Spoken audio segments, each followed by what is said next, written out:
Hola, les habla el doctor Fernando Vera. A pesar que ya llevamos un tiempo trabajando en el sello formativo AC bajo una comunidad de práctica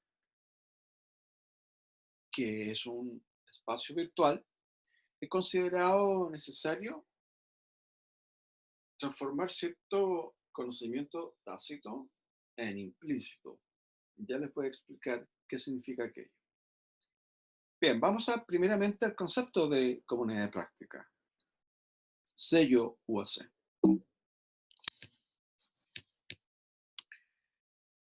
Aquí hay una definición muy sencilla, pero potente para mi gusto, que la quiero compartir.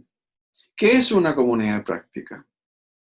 Es un espacio virtual en donde un grupo de personas comparten un tema o una pasión en común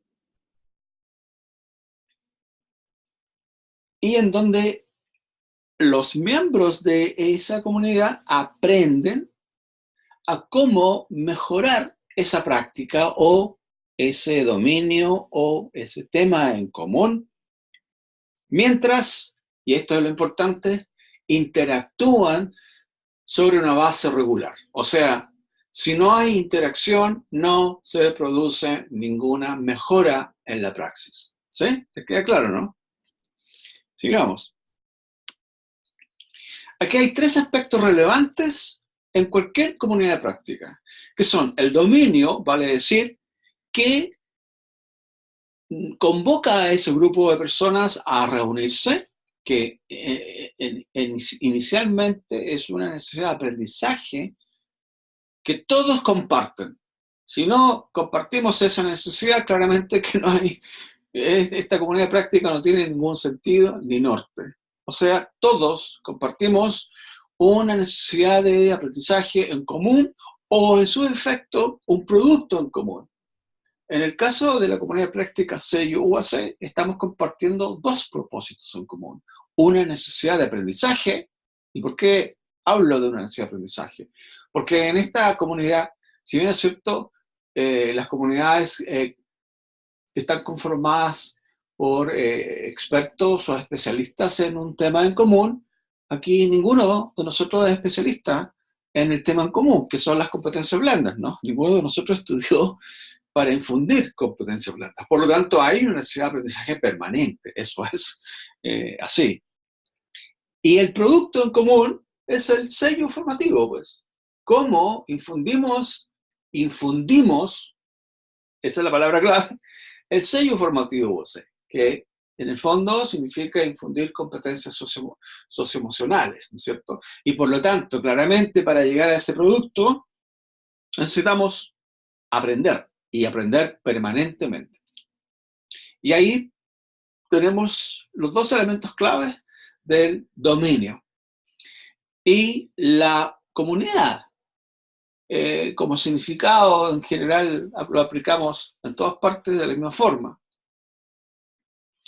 Y yo diría el aprendizaje colectivo, en el fondo, se traduce en una ligazón, en un vínculo, que se mantiene durante un tiempo en este colectivo a medida que vamos aprendiendo y experimentando ese aprendizaje de diversas formas. Vale decir, una comunidad práctica no es una fuente de aprendizaje lineal, muy por el contrario, es circular. Si fuera lineal, sería simplemente un aprendizaje individual que poco sentido tiene desde una perspectiva más bien colaborativa. Por lo tanto, es un aprendizaje que no somos homogéneo, sino que es más bien, yo diría, circular, que es lo que apalanca el aprendizaje colaborativo o colectivo. Y la práctica en sí, pues. O sea, la clave de la práctica es la interacción. Si no hay interacción, nada se genera. A la inversa, si hay interacción, se producen o se generan ciertos recursos que afectan esa práctica, pues, durante un tiempo. ¿Sí? Y ahí están los elementos clave de una comunidad de práctica. El dominio, la comunidad en sí y la práctica. ¿Sí? ¿Les queda claro, no? Y esta imagen que quiero compartir con ustedes refleja todo lo que es una comunidad de práctica. Voy a resumir los principales aspectos. Los miembros que se reúnen en torno, espontáneamente, en torno a un tema en común o en torno a un propósito en común, que en nuestro caso, ¿cuál es? El sello formativo UAC. Ese es el tema en común que nos reúne en esta comunidad de práctica y que, por cierto, cada uno de nosotros está en esta comunidad de práctica, vale decir, en el sello UAC, por libre opción, porque nos gusta, tenemos una pasión. No apostaría a un tema más instrumental, sino que es un tema, desde mi modesto punto de vista, que supera lo instrumental. O sea, la pasión es lo que nos tiene que reunir en este espacio, puesto que el sello formativo UAC no es un tema de nuestra formación disciplinar, ¿no es cierto? Y por lo tanto, claramente, chicas y chicos, debemos ir aprendiendo de manera colaborativa, pues, para apoyarnos en esta construcción de aprendizajes de forma colectiva. Y por lo tanto, si eso se produce, vamos construyendo confianza entre los miembros. Pero si hay miembros que están en las sombras, que no participan, claramente que poco o nada podemos hacer en torno a la construcción de confianza. Si eso se da, vamos a compartir un cierto conocimiento tácito, para que se entienda, por favor. El conocimiento tácito es todo lo que se expone como declaraciones institucionales, que en el sello son, por ejemplo, el modelo educativo UAC, nuestra misión, nuestra visión, las declaraciones metodológicas, etc. El modelo ahora de aula inversa, con sus dos escenarios, el escenario de la aula virtual y el escenario de la aula física. Ese es el conocimiento tácito. ¿Y por qué tácito? Porque ustedes tienen que conocerlo. Cuando el conocimiento tácito lo internalizamos, es decir, lo metemos en nuestro chip, en nuestro ADN, ya se constituye en un conocimiento implícito que emerge en nuestro discurso y en nuestros poros, en realidad. Entonces, ese conocimiento tácito nos permite desarrollar una práctica compartida, que a su vez, y fíjense lo interesante de todo esto, que esa práctica compartida crea inteligencia colectiva. Inteligencia colectiva, que a su vez construye o transforma, disculpen, ese conocimiento tácito ahora en implícito, como les comenté anteriormente. Y eso es una comunidad de práctica. No es un repositorio que uno de cuando en cuando entra. No. Si no estaríamos hablando de un repositorio. No. Es un centro que convoca a ciertos profesionales en torno a un tema en común y, por cierto, en donde la interacción es clave para generar conocimientos y mejorar la praxis. Así de simple. ¿Sí? Sigamos. Vamos ahora a la comunidad de práctica CUAC. Lo que ahí estoy destacando son tres áreas claves. Hay otras áreas, por cierto, pero yo quiero enfatizar estas tres áreas que he marcado en un círculo. El área o pestaña gestión académica, la fase práctica y tutores de seguimiento. La gestión académica es un espacio que contiene conocimiento tácito.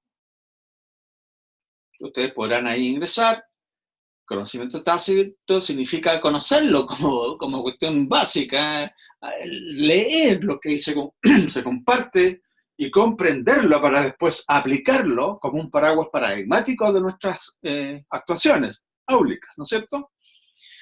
Ahí no hay nada más que hacer, sino que simplemente digerir ese conocimiento tácito.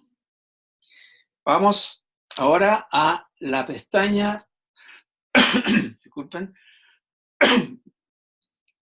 fase práctica. Pregunto, ¿quiénes deberían o deben, mejor dicho, participar en ese espacio? Todos los docentes de aula. Todos los docentes de aula. ¿Sí? Y obviamente que ahí vamos a relevar ciertos enfoques metodológicos y buenas prácticas. En la medida en que vayamos compartiendo buenas prácticas, vamos a ir mejorando nuestro desempeño, así de simple, y vamos seguramente a pasar en nuestra curva de aprendizaje, en este caso, y de desempeño complementariamente, desde un nivel inferior, por ejemplo, desde ser un equipo, perdón, o un pseudo equipo, hasta llegar a ser, Dios quiera, un equipo de alto desempeño, cuya nuestra visión esencialmente apunta a que seamos ese tipo de equipo, pero el camino es largo. Entonces, en esa sección, fase práctica, deben participar todos los docentes que hacen la parte práctica en el aula física. Y este espacio, estoy leyendo, contiene recursos para el acompañamiento continuo de los docentes orientados a la microimplementación. Esa palabra significa simplemente materializar ciertas metodologías en la práctica, en este caso, en el aula física. Y en este espacio, en esta comunidad práctica, hay ciertos recursos marcados con un asterisco y que son críticos. Eso es simplemente como una forma de ayudarlos a que ustedes vayan explorando ciertas secciones o recursos que aquí se comparten. Y otros recursos marcados con 2 asteriscos para relevar ciertos incidentes críticos. ¿Sí? Y vamos con el recurso novedades. Entonces se entendió, ¿no es cierto? Los docentes del aula física deben ingresar a este espacio que se llama fase práctica, porque eso es lo que hacemos en el del aula física.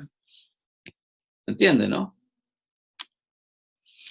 Y novedades es un recurso transversal que, como lo indica el mismo recurso, es un espacio para compartir noticias y o avisos gestionados por la Dirección Nacional de Sello Formativo. No es para interactuar. ¿Se entiende, no? No es para interactuar, porque es un recurso informativo. Cuando uno participa en una comunidad práctica y uno pone un mensaje en algún foro, por ejemplo, lo que debería darse es ¿qué cosa? La interacción, pues. Cada uno leerá el mensaje que le llame la atención y lo retroalimentará, lo comentará, en fin, pero el mensaje no quedará en el vacío, pues. Porque si no, no estamos haciendo nada en términos de aprendizaje colaborativo. ¿Se entiende, no? Novedades, para resumir el concepto, es simplemente un recurso para informar. Si ustedes se ponen a postear, a comentar, obligan al otro a que de alguna forma también responda, y ahí vamos, obviamente, en un camino distinto, ¿sí? Para compartir o para interactuar hay otros recursos, que por ejemplo, el foro de práctica, que tenemos habilitados en la fase práctica. ¿Sí? Sigamos. Ahí en este recurso novedades, ahí puse un ejemplo nada más, que dice información de soporte técnico. Esa es la respuesta que el soporte técnico me entregó frente a una consulta en esa dirección. Por lo tanto, es un mensaje textual. Leo. Las actividades solamente tienen una fecha de inicio con un avance secuencial. No hay problema en que un curso comience posterior a las fechas definidas. Ese es el mensaje o la respuesta que nos entregó soporte técnico. Si analizamos el fondo de este mensaje, para ver qué entendemos, aquí hay esta información que no es tan tácita en realidad. Es más bien implícita. Por ejemplo,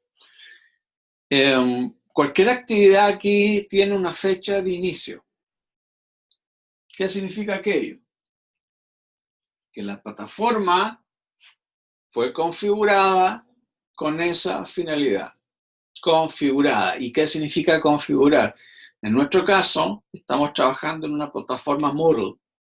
No estamos trabajando en un curso MOOC, por ejemplo, en donde hay un tema de aprendizaje en común para todo ese colectivo que ahí participa en ese MOOC, que es, dicho sea de paso, un espacio masivo. Estamos hablando de cientos de usuarios, miles de usuarios en realidad. ¿Sí? Y que es de autogestión. Y que es muy fácil administrarlo desde ese punto de vista, porque el tema es un tema en común y en donde todos los participantes comparten esa necesidad de aprender ese tema en común. No hay un monitor, ni tutor de seguimiento, nada por el estilo, es intensivo en autorregulación. Y para ese enfoque se utiliza una plataforma Moodle, pero no es nuestro enfoque. ¿Por qué? Porque aquí tenemos distintas temáticas, pues. Tenemos términos de asignaturas, comunicación efectiva, liderazgo, trabajo en equipo y resolución de problemas. Y aparte le sumamos un segundo nivel. Vale decir todo lo anterior, más ahora un enfoque orientado un poco más al ámbito laboral. O sea, que si bien es cierto estamos trabajando ciertas competencias socioemocionales, tenemos distintas orientaciones, por así decirlo, temáticas. Y por lo tanto, eso nos obliga a gestionar la plataforma de otra forma. O sea, tenemos que configurarlas en función de esas asignaturas y de esos niveles. Y aparte, tenemos que emplear ciertos agrupamientos para definir, por ejemplo, los estudiantes que están en cada una de esas asignaturas. Y además, saber a qué sede pertenecen. O sea, es mucho más complejo el tema que como sería, por ejemplo, en un curso masivo tipo MOOC, como les acabo de indicar. Y por cierto, que aquí hay que definir ciertas métricas, ciertos estándares, para que esa comunidad corra de manera más fluida y nos permita un mejor control. Por tanto, el enfoque o la propuesta de soporte técnico fue configurarla, este Moodle, en esa dirección. Asignaturas, estudiantes y sedes. Y por lo tanto, eso supone definir una configuración ad hoc. ¿Sí? Cuando digo configurar o definir una configuración ad hoc, significa que hay que tomar decisiones ex ante. ¿Se entiende, no? No post facto. ¿Se entiende, no? Entonces, esas definiciones ex ante es la configuración. Lo que quiere decir que durante el proceso durante el proceso no podemos revertir las decisiones que se han tomado ex ante. ¿Se entiende, no? Y así, por ejemplo, se han definido ciertas fechas cuyo inicio se estableció de acuerdo a un calendario que se definió, porque hay que definir un inicio para todo, ya sea un recurso de lectura, una cápsula, en fin, y las evaluaciones nacionales, pues. La condición que acordamos con soporte técnico es que para llegar a un recurso o a alguna actividad posterior es preciso haber visitado las actividades previas. ¿Se entiende? Por ejemplo, si una prueba está fijada, voy a inventar, el 23 de abril, inicio 23 de abril, inicio para todos, para toda la asignatura, ¿sí? Y todos los agrupamientos, disculpen, 23 de abril. Ese es el punto de partida. Eso quiere decir que para llegar a ese punto tendremos que haber hecho ¿qué cosa? Haber visitado, haber realizado las actividades previas. ¿Sí? Sin embargo, no podemos realizar esa actividad fijada el 23 de abril antes de esa fecha, pues, independientemente que hayamos cumplido las actividades previas, porque está configurada esa fecha que no podemos mover, porque como les dije, todo es ex ante. ¿Sí? Habiendo entonces completado las actividades previas, entonces ya podemos realizar, en este caso, la evaluación configurada para el 23 de abril. ¿Sí? Pero como el fenómeno educativo es dinámico, las fechas, como ustedes saben, las vamos corriendo cuando estamos en la práctica diaria y ahí vamos tomando decisiones de acuerdo a los grupos de estudiantes. Pero acá estamos hablando de tecnología, en donde tenemos que definir ciertas condiciones iniciales, que son los parámetros que hay que configurar desde un inicio. Si no, nos vamos a perder.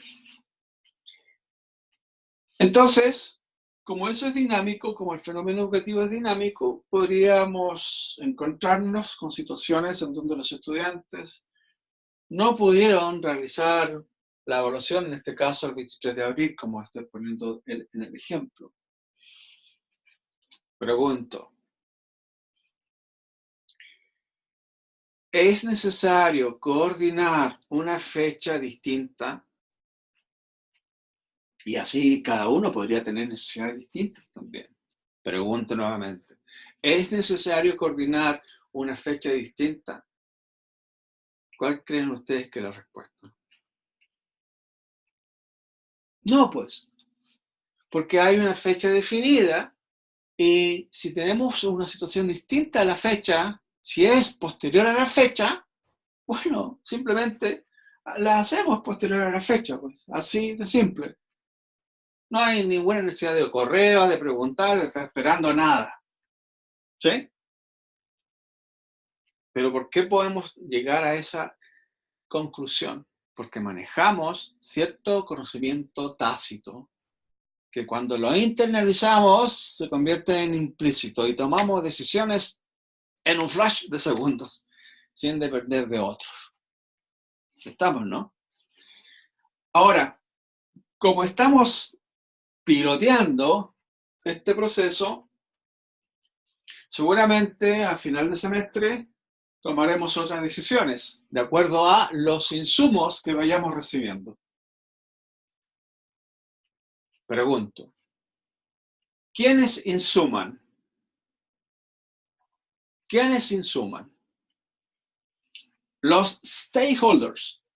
Vale decir, ustedes como un stakeholder principal, y los estudiantes que les comparten sus necesidades o problemas, pues.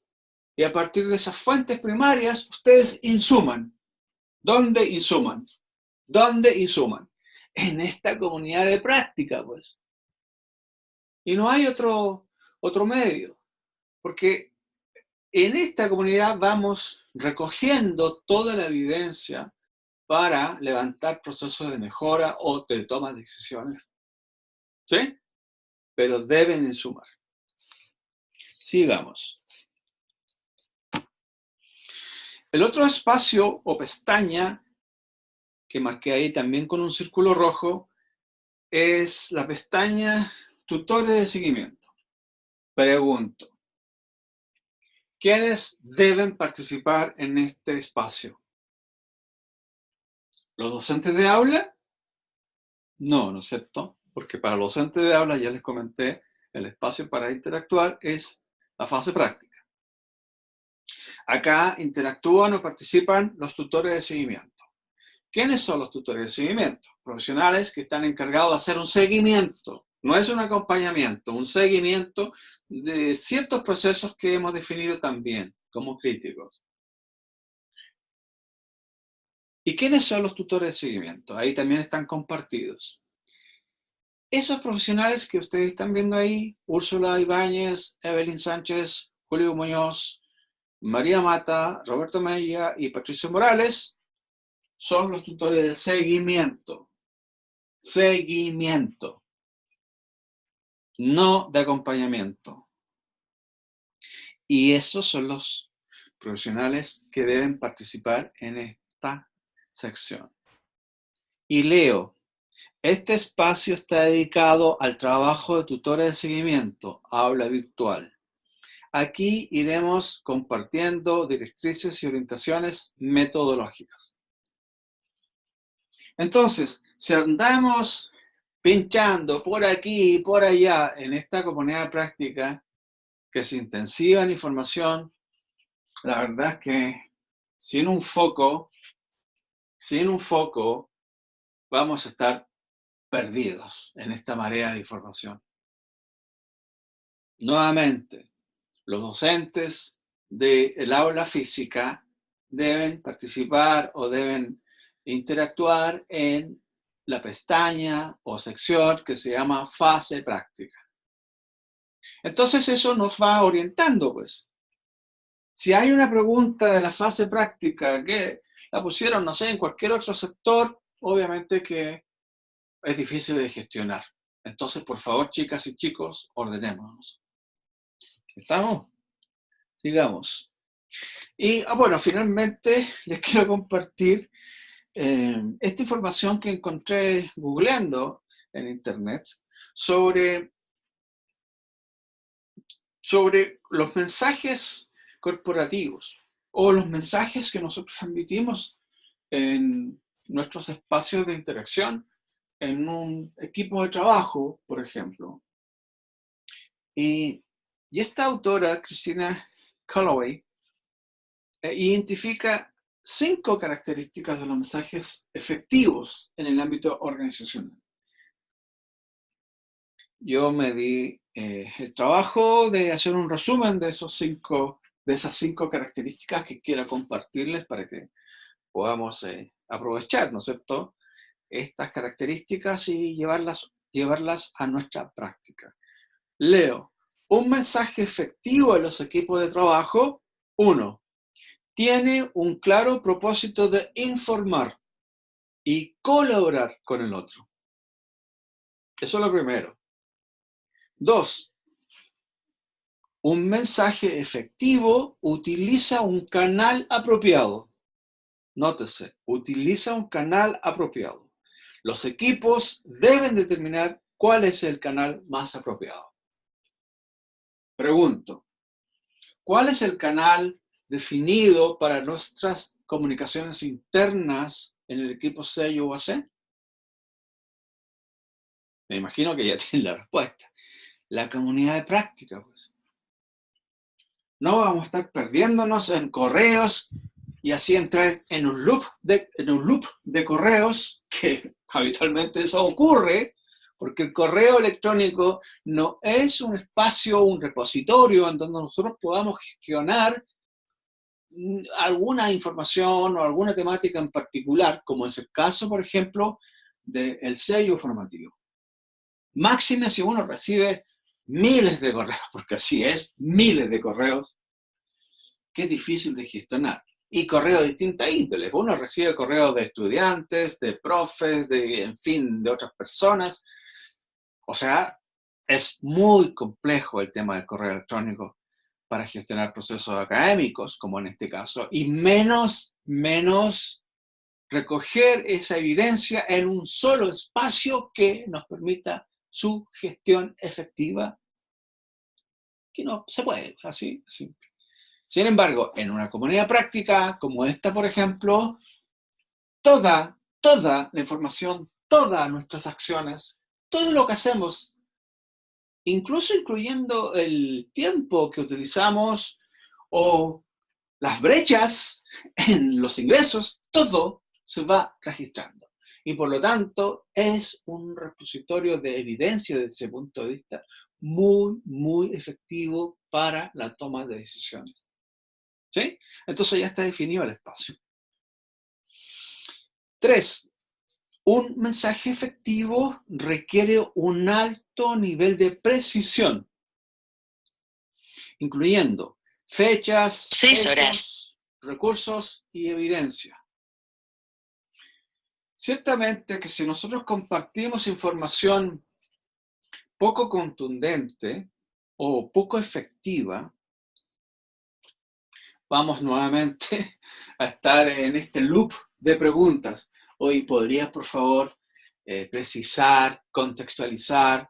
Tú estás diciendo, por ejemplo, voy a inventar. No se sientan, por favor, aludidos. Voy a inventar.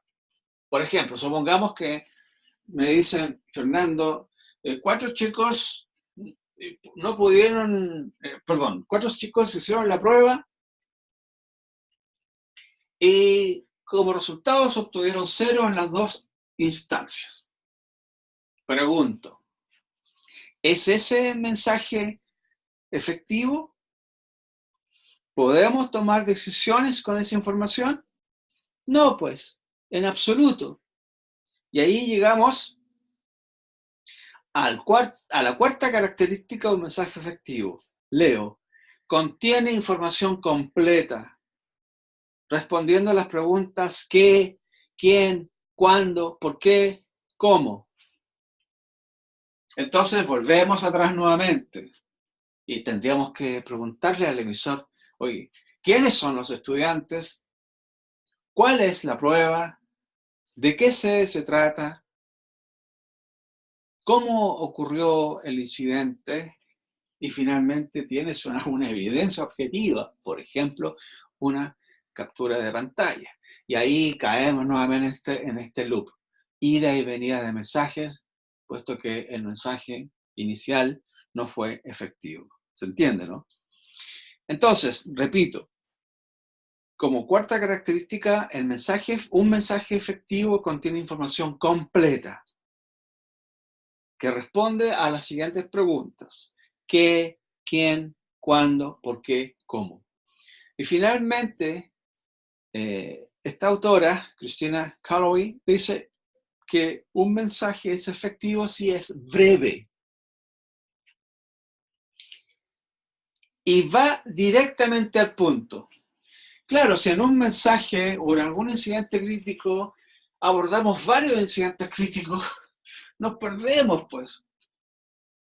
Tenemos que focalizarnos. Si habrá otro incidente, bueno, lo comunicaremos en otro incidente, pues, y así nos daremos el tiempo para hacer aquello. Pero la lectura se complejiza si hay varios incidentes que se informan en un solo mensaje. Entonces el mensaje debe ser breve y focalizado, puesto que esto facilita la lectura y la retroalimentación. ¿Sí?